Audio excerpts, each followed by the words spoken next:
Hi, welcome to Ian Willis, the Messed Up Counsellor. Today, what I want to look at is what we sometimes call, in counselling work and therapy work, toxic relationships. Now, toxic relationships have many different ideas of what they may be and whether or not they're fixable or not. It can be hard to understand a relationship when you're in a relationship. But there are variations of what anybody would describe as being toxic, really. So, as we're moving through a process of understanding that today, I'll give you some examples of what toxic might look like in most people's worlds. So, if, for example, we've got a couple in the room, two people, trying to understand their world, their life, they may be arguing in front of me. They may be arguing at home, obviously. Is that because they're arguing a toxic relationship? Now, some people would say yes, depending on what the arguments are, the frequency, what the arguments result in. Does it result in shouting, screaming, pushing, shoving, hurting? So, whatever is toxic is usually an interactive, reactive process. You can't really have a toxic relationship on your own. You have to be engaging with another person. Now, in our world, counselling world, then when you have a relationship in front of you of two people or a family, then there's an interactive, reactive process. So everybody has a part to play in that. That's not an easy one to understand when you're in it, obviously, because you tend to want to blame somebody, and both people will blame each other in a couple dynamic. There's always conflict in there to start with. It's part of the work. But when we look at toxic, how would you know it's toxic? How would you understand toxic? So I'm going to try and explore that with you. So if I've got a couple in the room and I'm working with them, or two family members, and they're having arguments, they're having disagreements, then I won't necessarily see that as a toxic relationship from a therapy point of view. If that couple, that two people that were trying to kind of talk to each other and they were blaming each other for whatever it was, it's your fault this is happening, I wouldn't necessarily see that as a toxic relationship because both people might be insecure in their processes, in their world, and they're just coming out defending themselves, defending their position. So as we're looking through that, sometimes it's easier to kind of try to understand what toxic means. For me, and I can only give you it personally, a toxic relationship is where there is abuse. Now you might say, okay, shouting at somebody is abusive, and to some extent it is. But that abusive process would probably follow with a not listening, would probably follow with some kind of putting down, making that person feel terrible, making them feel not a nice person. And toxic is a continuation process. It probably wouldn't be a one-off situation. It would be over a period of time and it would be a constant.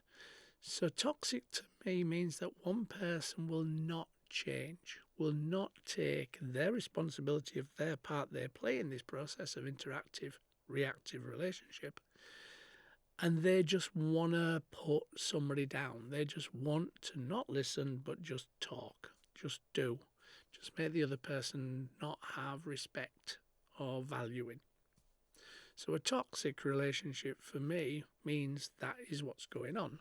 That person is engaging with another person. They're not giving them a view of life or their view of life. They're not valuing. They're not respecting. They're constantly belittling them. And it's a constant process. It's not a one-off. Even if, you argue once every week, I wouldn't necessarily see that as toxic. I would see that as a way of not communicating, not being able to engage. I kind of look at things in a communication process with couples whereby you might have somebody who wants to debate, for example. Now, debating is trying to get the other person to accept your position, generally speaking. In my world, that's what a debate is. I've got a position, I want you to have it. And I'm going to tell you and debate and give you all the reasons why you should have it. So I'd rather have discussions. Discussions for me means that both parties have an opinion. They may agree to disagree, and they may not share the same opinion, but they're allowed to have it. So I see a toxic debate as a process and not a discussion. So what are the warning signs to look for when you find yourself possibly, and is it fixable, a toxic relationship? The warning signs will be one person will feel like they have no voice. They will feel like their self-esteem, confidence is being reduced. They will feel like they're always getting it wrong. They can't get it right. They're always the problem. They will feel in that kind of a way.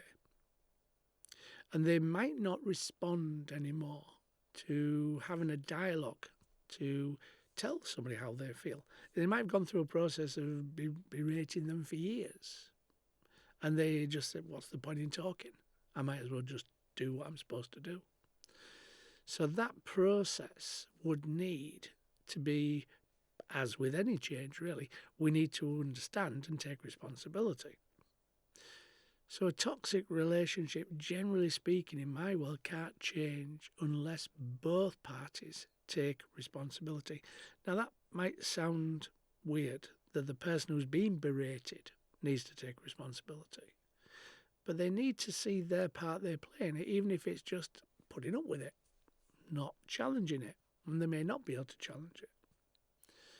So that toxic process needs both people to be able to take their own responsibility. Now, you might say it's 97% one person, 3% the other. But there will be the other person in there somewhere.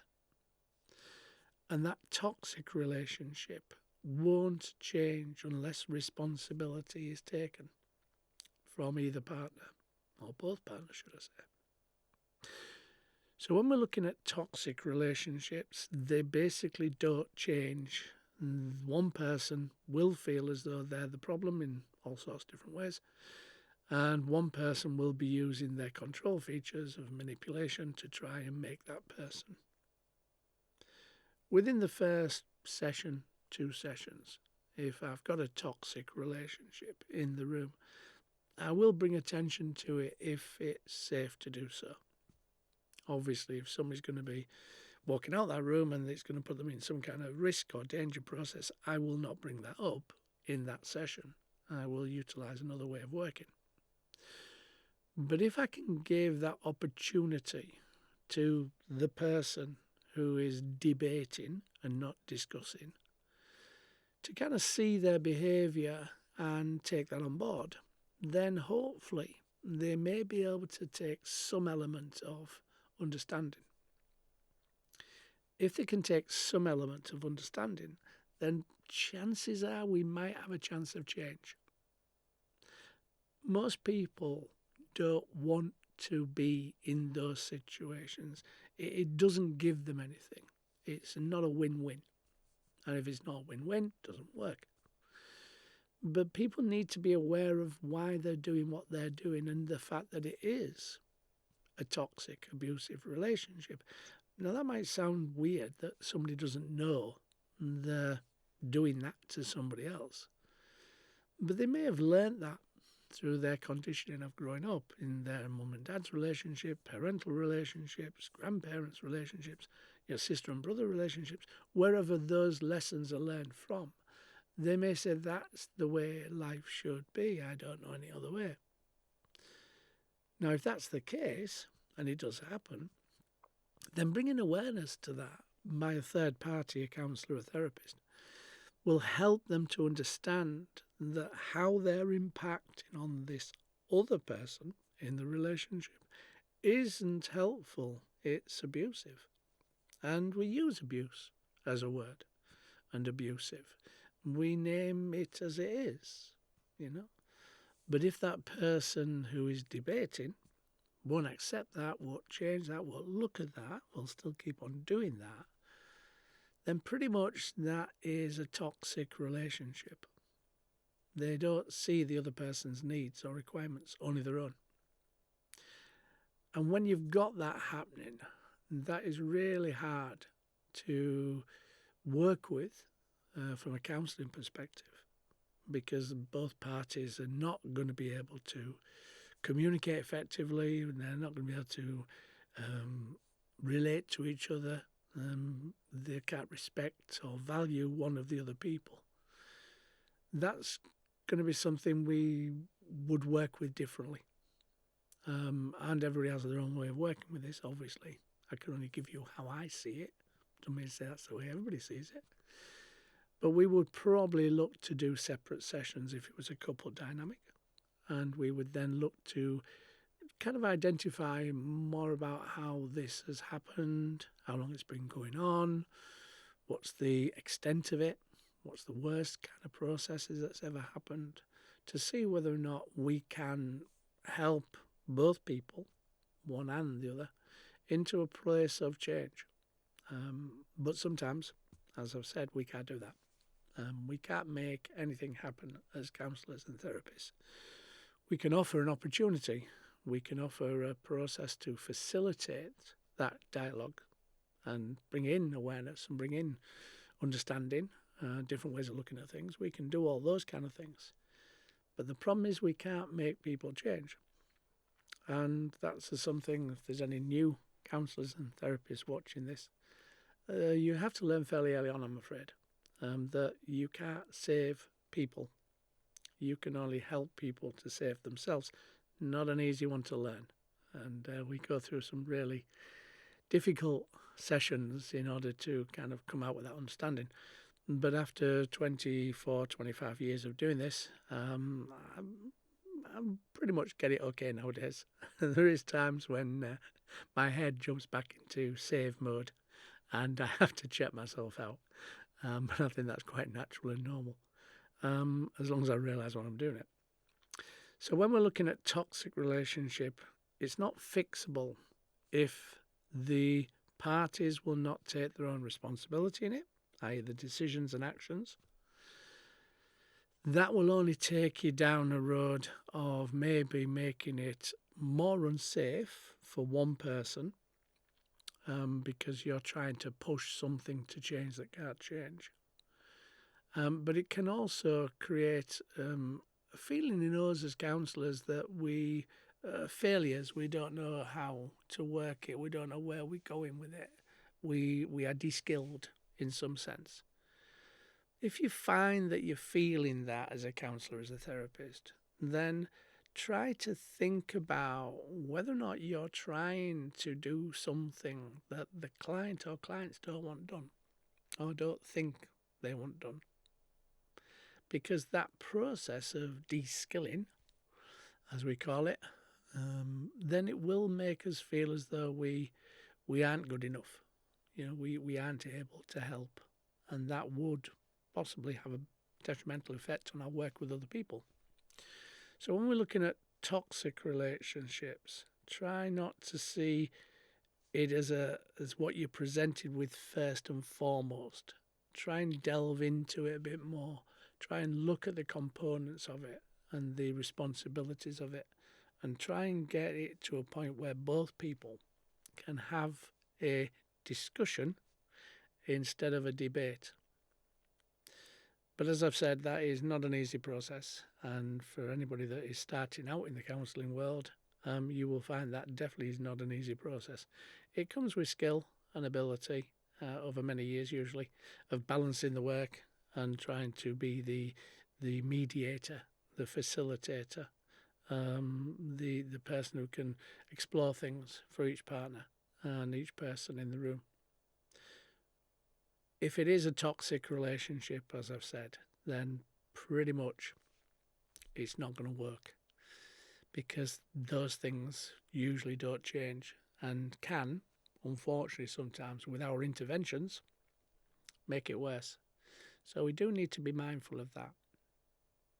Obviously, for anybody that is a counsellor and therapist watching this, we have supervision to take that too, thankfully. And I, as a supervisor, will have those conversations with the counsellors that I work with, because we can get lost. We can get into a process, getting sucked in to that toxic relationship, and we can feel that we're sinking, we're drowning in it. So if you do have those components in your work, then by all means talk and share it with your supervisor. And they might be able to give you more of an objective view on that it's not you that's the problem, it's the clients that don't necessarily feel they're able to change, possibly because of outside influences, or don't want to change. They kind of like a toxic relationship. And that's weird for us sometimes to think that people like relationships where drama and toxic processes are involved. But some people do. But it's delving into that, understanding that, looking at it, exploring it, that will help you to get out of that. If you're in a toxic relationship, by my definition of it, obviously, then nothing will change, as I've said, unless the person who is debating and not discussing can see A, that they've got a problem, and B, that they want to change it. If they don't do those things, then you've got some really hard choices to make, I'm afraid. But with support, help from support systems, counsellors, therapists, whoever, you can get that process to a much easier way for you to look at it. It might not change what happens, but if you understand it a bit more, it might give you more of an idea of what choices you might have and how you may be able to work it in a different way. But don't put up with it. That's the main thing within a toxic relationship, because it won't change. It won't usually get any better. And sometimes, like the anger stuff, it can get worse. Hopefully that made sense, and I hope it helped somebody to understand their world a bit more. If you want to share and like this, please do so, because you don't know anybody else might need that information. Even from the outside, their relationships might look good. Behind the curtains, it's usually sometimes a different kettle of fish. So from that point of view, share it, like it, and take care.